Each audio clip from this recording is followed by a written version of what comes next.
നമ്മളിപ്പോൾ നിൽക്കുന്നത് മൂന്നാർ ഗ്യാപ്പ് റോഡിലുള്ള കള്ളൻ്റെ ഗുഹയുടെ മുന്നിലാണ്.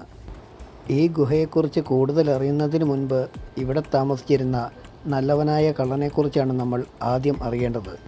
ഒരുപാട് കാലങ്ങൾക്ക് മുൻപ് ഇവിടെ തങ്കയ്യൻ എന്നൊരു കള്ളൻ താമസിച്ചിരുന്നു.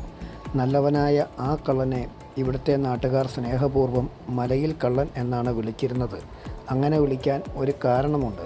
ഇതിലൂടെ യാത്ര ചെയ്യുന്ന പണക്കാരായ യാത്രക്കാരെ കൊള്ളയടിച്ച് അതിൽ നിന്ന് കിട്ടുന്ന സ്വർണവും പണവുമെല്ലാം ഈ കള്ളൻ ഇവിടുത്തെ നാട്ടുകാർക്ക് വീതം വെച്ച് കൊടുത്തിരുന്നു. ഈ കള്ളനെക്കുറിച്ച് കൂടുതൽ അറിഞ്ഞ സ്ഥിതിക്ക് നമുക്ക് ഈ ഇടുങ്ങിയ ഗുഹയിലേക്കൊന്ന് കയറി നോക്കാം. കള്ളൻ്റെ ഗുഹ എന്നൊക്കെ പറയുമ്പോൾ നമ്മൾ വിചാരിക്കും വലിയ ഗുഹയാണ്, കഷ്ടി ഒരാൾക്ക് കടന്നു പോകാനുള്ള വീതിയേ ഉള്ളൂ. അകത്ത് കയറി കഴിഞ്ഞാൽ കൂരിട്ടാണ്. അതുകൊണ്ടൊരു ടോർച്ച് കയ്യിൽ കരുതുന്നത് എപ്പോഴും നല്ലതായിരിക്കും. ഞാൻ ഈ ഗുഹയിൽ കയറിയപ്പോൾ കണ്ട കാഴ്ചകൾ ഇതൊക്കെയാണ്.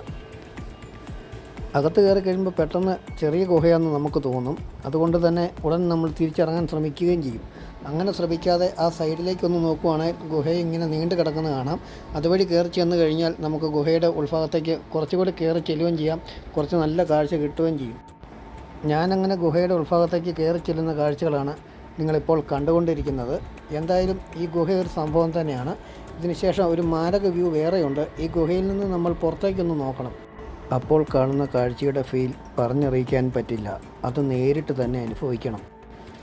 ഈ ഗുഹയുടെ അകത്തു നിന്നും പുറത്തേക്ക് നോക്കുമ്പോൾ കാണുന്ന കാഴ്ച ഈ വീഡിയോയുടെ അവസാനം ഞാൻ ഉൾക്കൊള്ളിച്ചിട്ടുണ്ട്. അപ്പോൾ നമുക്ക് സമയം കളയാതെ ഗുഹയിലെ കാഴ്ചകളിലേക്ക് കടക്കാം.